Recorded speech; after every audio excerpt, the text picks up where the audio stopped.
Hey everybody, my name is Mark, and today we're going to talk about detent ramps.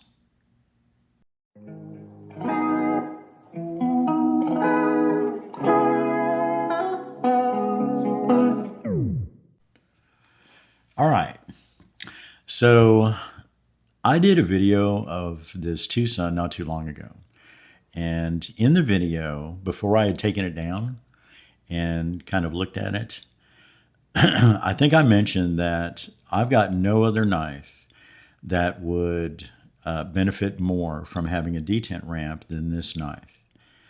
And the reason I said that is because it all started it started with the Avant. That one had a detent ball problem. And after researching and looking around, I can see that I believe what happened with the Avant, which I still have PTSD from, someone tried to put a ramp in there or enlarge the ramp or something to try and make it smoother or whatever.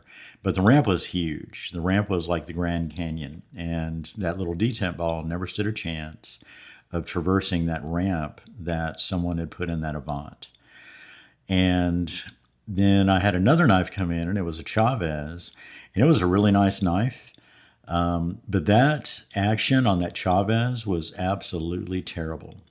And the reason why is because you had to, like when you were disengaging the lock bar, and like this one, you have to disengage it to this point, right? Right there. And then you can hear it. And that little noise you hear is the detent ball hitting the edge of the blade because there's no ramp there. And so you have to kind of force it up. And if you look at the lock bar right there, when I force that up, it's going to move that lock bar out, right? And so now that little detent ball is on top of the blade and it's smooth to like move around. So the one on the Chavez, you have to break this blade over to like this point right here before the detent ball starts to traverse across the top of the blade. And it makes for a really strange action. And so when I was doing the video on this one, it's not quite as severe, it's like right here, but it's a definite, obstacle for that detent ball to climb up on that ramp. And you really have to give it like a little bit of pressure to get it to, climb up on that blade and start going across the polished surface of the blade where it's real smooth. So when I took the knife down, I was looking at it, and one of the problems, and the reason I didn't, go ahead and do it before now, is because where the detent ball comes off of the blade, it's right in the middle of the lockup area that's ground into the blade. And so I didn't know how that was going to affect the action. If I was going to start getting lock stick, because I've taken, like a smooth, like this area right in there, okay? So that is the lockup area, and it's ground at an angle. So the lock bar can, kind of hit against it and lock up. And so my thinking was, if I was to put a ramp right there in the center of that machined area, then I might start having problems with lockup, just lock stick or squeaking or whatever. So, I didn't do it. And I just put the knife back together, and I was like, okay, I guess, this one's not going to get a ramp. And so the action on this knife is just always going to kind of be this way. Well, today I was working on the new Curtis Customs F3 Medium, the production model. And it actually has a detent ramp on the end of the blade, and it's beautiful. It's a really small ramp, but it, definitely helps the action of that knife. And so I got to looking at it, and I think that I want to go ahead and try it. So this is going to be one of the only videos that I purposely edit, because I don't like a bunch of edits and jump cuts and things like that. There's too much. I just want you guys to see everything, right? And so if I make a mistake, or if I, call something the wrong thing or whatever. I want you guys to see it because I'm a real human and I make mistakes. And so that's all going to be on video. But because what I'm going to do is actually take this knife apart and we're going to look at this, and then I'm going to roll in a picture of the ramp that I found on the Curtis. And then I'm going to pause the video and I'm going to put a ramp on this, and then I'm going to come back and we're going to put it together and test it. If I didn't do that, I'd have to haul a camera around with me, and it would be just a hellaciously long video. And mine are already too long, probably. I did redo this pocket clip, and I think that looks great. It matches this collar. I had flame anode this and got some green to match the collar. But flame anode is, it's too variable, and this is just regular anode that I put on there. And I think that turned out really good. So anyway, we're going to take this knife apart real quick, and then I'm going to show you the area where I'm going to be modifying and kind of putting that detent ramp in. And then I'm going to pause the video, and then I'm going to come back and I'm going to show you kind of what I accomplished, and I'll explain exactly what I did, step by step. And hopefully this will help somebody out there. I know there's other videos of detent ramps and things. This is by far not the first one. But, with your help, it might be the best one. So we're just going to take all this stuff and set it aside. I'm going to dump that washer out of there. And let me wipe this down a little bit. And we're going to take a look. So basically what we can see is you can see this line that the detent ball kind of traverses, right? So there's a detent ball hole, and you can see this line, and it comes around. And so that is where the detent ball is going to traverse. And then you can see it spill off the edge of the blade right where the lockup is there. And so what I'm going to do, and I'll show you a picture of that Curtis detent ramp right here. So what I'm going to do is duplicate that, and it's going to come off right here, and it's going to hopefully look exactly the same as that one. I've got some really small diamond needle files, and I've got a buffer wheel, and so I'm going to put that ramp in there and make sure it's all, I break the edge here, so there's no kind of burr or anything like that. And then I'm going to polish it up. I'm not going to polish the face of this lockup area because that's already starting to mate with the lock bar insert, and so I don't want to change that area at all. But I'm going to polish the inside of the ramp, and it's probably going to end up polishing, right around it, right here, because I'm going to hit it on a buffer wheel. And so that's what we're going to do. So if you give me a few minutes, this shouldn't take all that long, and I will come back, and hopefully this is going to have a beautiful ramp on it, and then we'll put it back together and see how we did. So hang in there. And we're back. So that was only about 20 minutes, probably. And this is kind of what we did. So it kind of worked out. I have no idea if it's actually going to work on the knife because I haven't put it back together yet. But that is, kind of looks like a detent ramp. One thing that I was careful of, it's not too deep, right? Because when you are actually, like when the blade is deployed and you push the lock bar over, you are helping it get past, the top of the blade, like the frame of the lock bar or the lock bar insert, until the detent ball takes over, and then you let it go, right? And it's kind of an automatic thing. You don't even think about it. But you're lifting it, the whole lock bar assembly or lock bar insert up over the edge of the blade, and then, the detent ball takes over from there. But when you deploy the blade, or when you actually, when you fold the blade, it's the opposite, I think. So you're not helping it at all. And it just kind of, does it on its own. And that's when it's coming back off and you're not pushing on the lock bar at all. And so it relies on the height of the detent ball to get it off of there and then lock up without it grinding on, the lock bar insert over the lock bar itself. So that's the problem that the Avant had. This detent ramp was way too small or big and deep. And so when the detent ball was coming across and it would drop off, it would lose contact in the ramp about halfway. And then it was just the frame of the lock bar that was grinding on the edge of the blade every time you'd kind of deploy the blade. So I was careful not to make it too deep, and I've got it polished pretty well.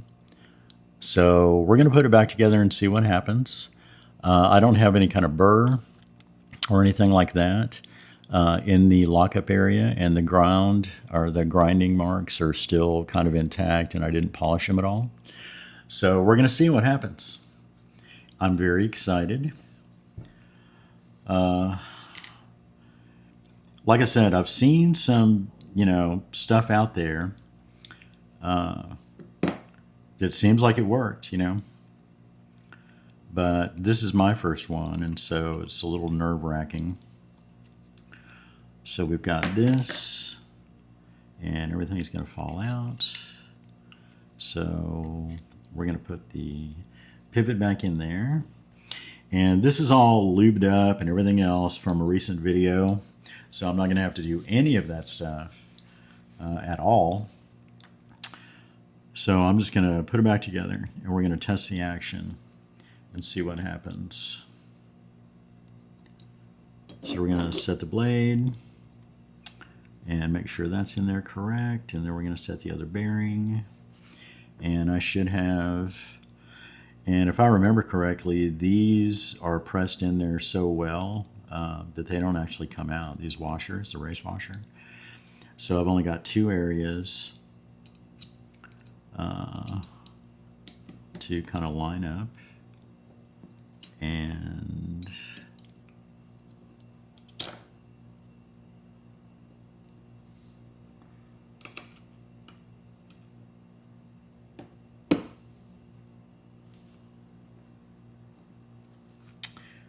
I can't tell. Yeah, that seems right. So we'll go ahead and put the pivot screw back in.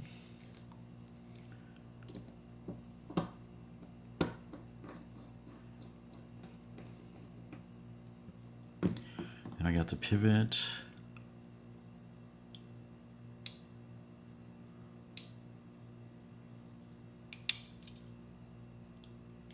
I think that's going to work out.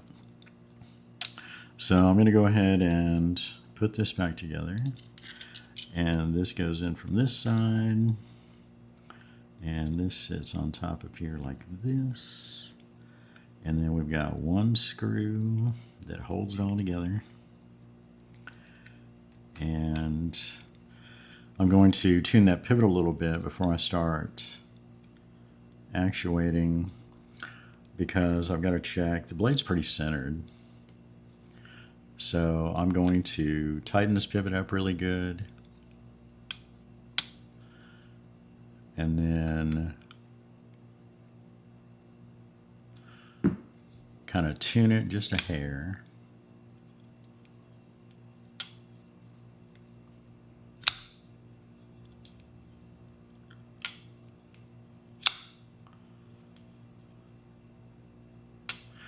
And it's a little tight.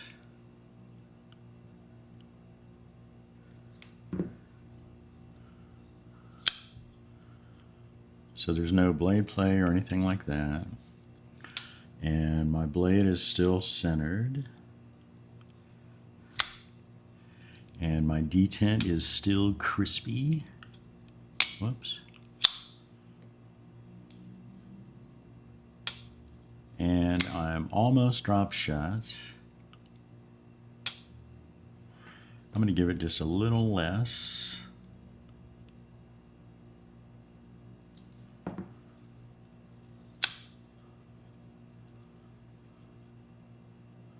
Yeah, that's it.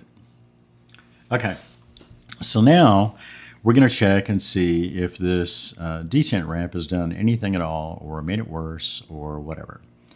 So I'm going to deploy the blade, and you can see that there is a pretty good amount of lock up there. And then when I push this lock bar over, before, and I still get a little of it. And actually, I'm not sure if I have.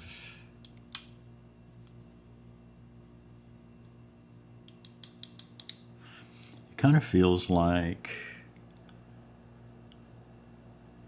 I may have something like this bearing because there's more room over here. So I'm gonna have to check this bearing real quick because I'm not sure it went back together correctly. It looks like it's not centered.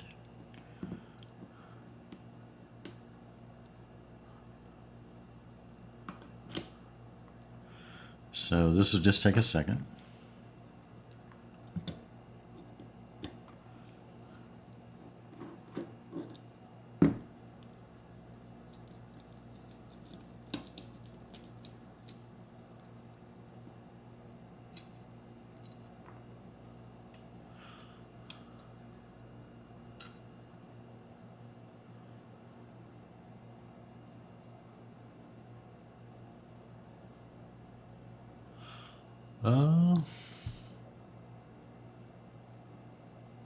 I didn't look at that before, so I can't remember if it's like offset somehow.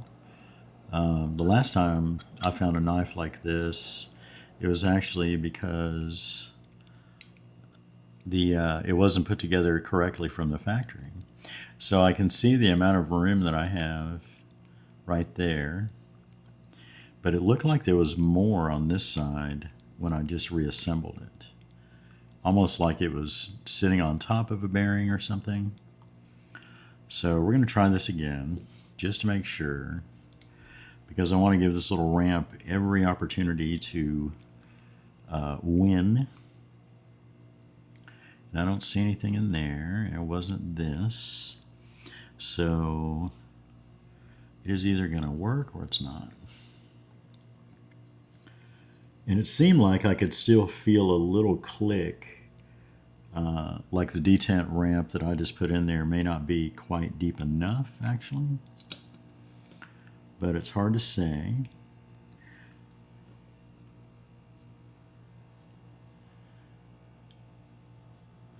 So we're going to put the, oh, that's not the pivot screw. Here is the pivot screw.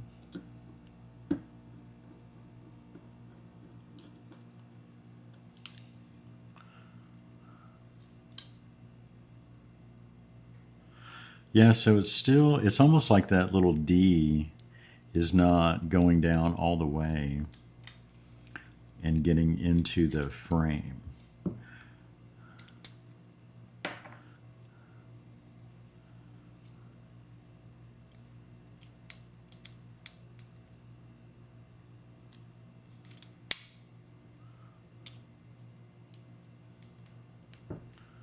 Which is weird. Now it is, but it's still got a little more room over here on this side. That may have always been that way, and I just never noticed it.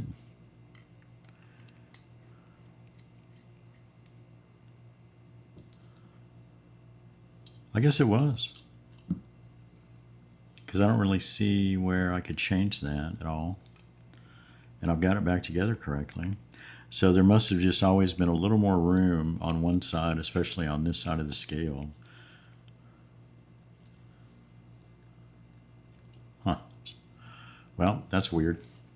All right, so we're going to put it back together one more time, and then we're going to test this ramp and see if we made any progress.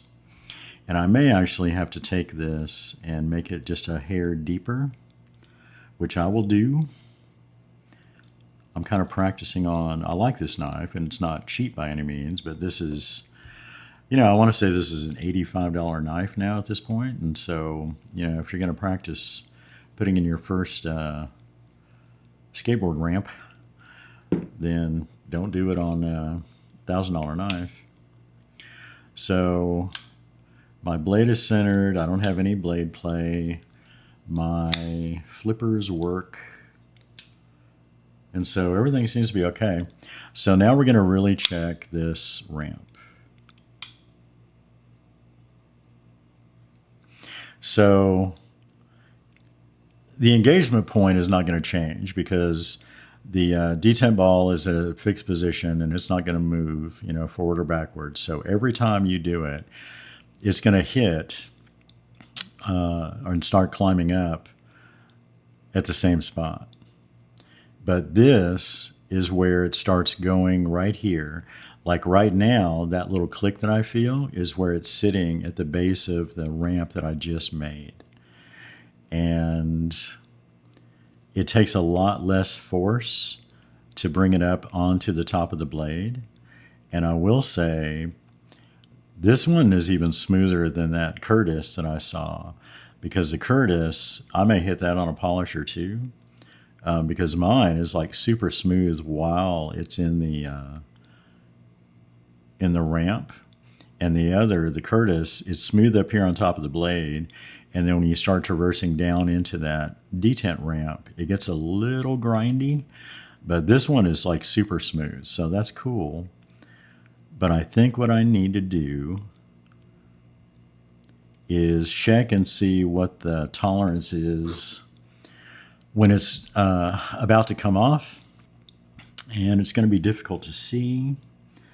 But if I bring this out like this, and I'm looking for that detent ball to come out of that ramp, which is right there, and it's not grinding or anything, and that's totally off the ramp and out of it, and so now it's touching. So what that means basically is I can make this just a hair deeper, and it's not really going to affect when it spills off because it's already off. The arm of the lock bar is still sitting where it would be like on top of the blade, but because of the way the angle is and everything else, it doesn't rub really. And that's that way from factory. That's not a dimension or anything that I just changed. So that part is fine. So that means that I can see the detent ball, and I can see it like start to go into the ramp that I made.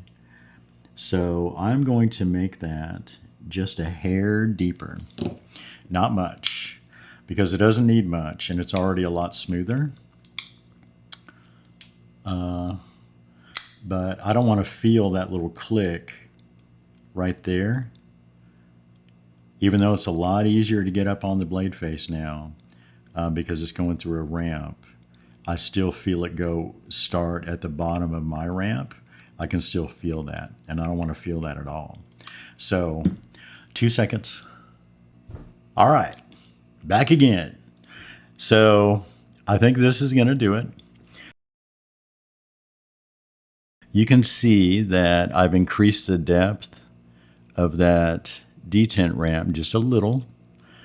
And the reason I was able to do that is because I could see that when it's closed, when the blade is closed and the detent ball is in its hole and it's coming around this way, I could see that once the detent ball was falling off of the end of the blade, and it didn't matter if there was a ramp there or not, the lock bar assembly and the lock bar insert wasn't grinding and hitting on the edge of this blade before it popped out and locked up. So that kind of told me that I could make this a little deeper so that when I'm trying to fold the blade and close it, that I can make it where the detent ball doesn't have to like traverse this little end of the ramp and hop up there. It can just like fall into it in one smooth transition. So now we're going to put this back together again, and hopefully it's going to be the last time. And then once I do that, I'm going to show you guys, if it works, exactly what I used to do this. And you've been here the whole time, so you kind of know my thinking on all this stuff. But if it works, that would be great. because I like smoothing out actions. You know, I just want to make a difference. And with your help, I believe we can. So I'm going to put, I've got the bearing down here, and this is all clean and ready to go. So we're putting that together, and there is no play in this. So I don't know what I was seeing before. It just seemed like it was shifted, like over to one side, and I'm not sure why. There is no flat in this side, so there is here, but it's captive over on the other side. So when I put this in there, it's not like it has to line up or whatever, because it just goes in there. So I guess that was just from the factory. There's like a little offset or whatever that I'd never noticed before.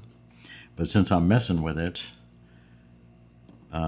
you know, and I'm cutting and grinding and doing things, when I saw it, it kind of made me a little nervous. So now we got the pivot back in there, and the blade is centered, and this is ready for a pocket clip, which we'll go ahead and put on there. And I wouldn't normally do this, just to test. I wouldn't put the pocket clip on and off and on and off, but it's the only body screw back here at the end that's holding it back, you know, all together, besides the pivot. And so it's kind of important to have it all sandwiched together, so nothing's going to shift or anything like that. But normally I would just leave the pocket clip off while I'm making all these little adjustments, and it wouldn't really matter. So I got the pivot on there. Okay. So I can barely feel that right there. So here it is locked up. And then I'm going to open this lock bar, and I'm going to start sliding the blade.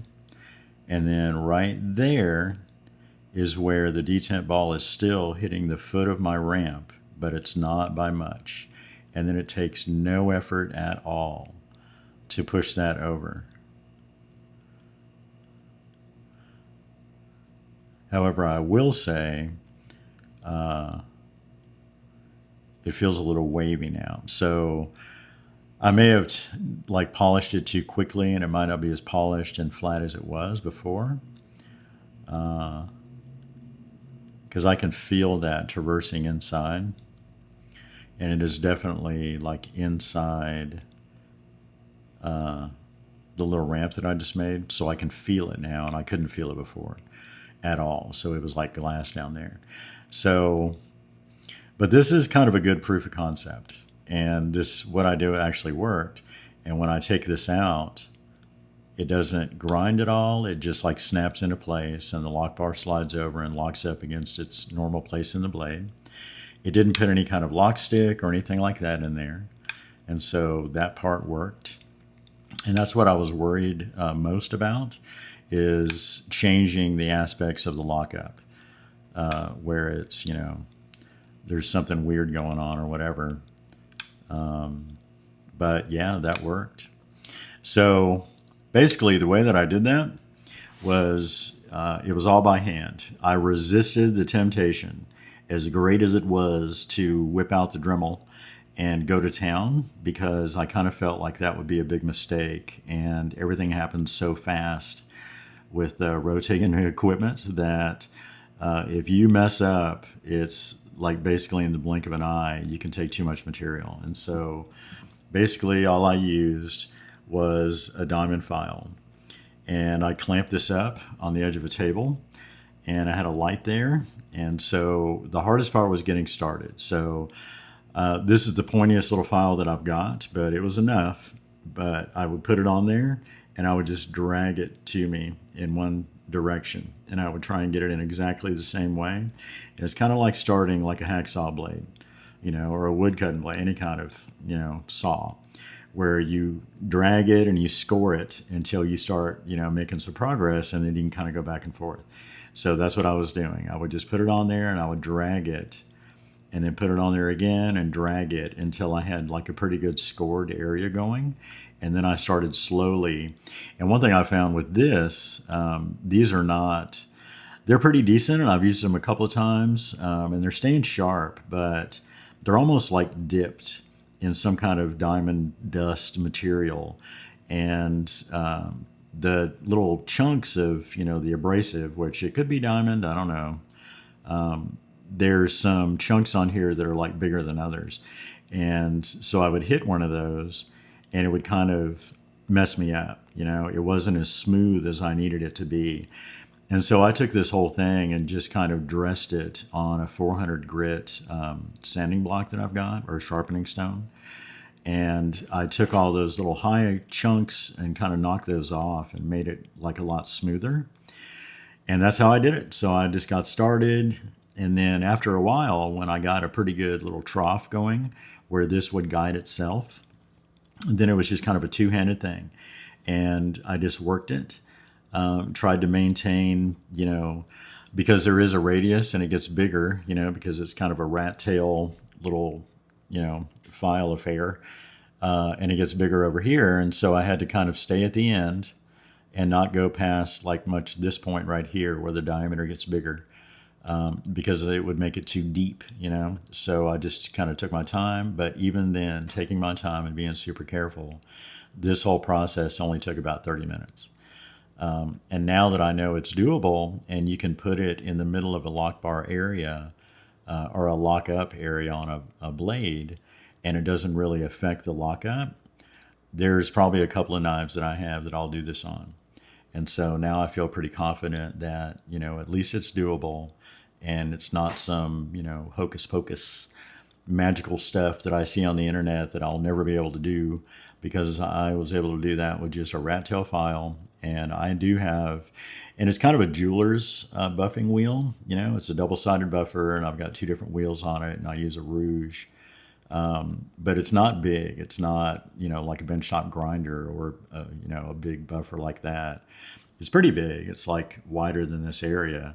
But it wasn't expensive. It was on Amazon. It was like $100.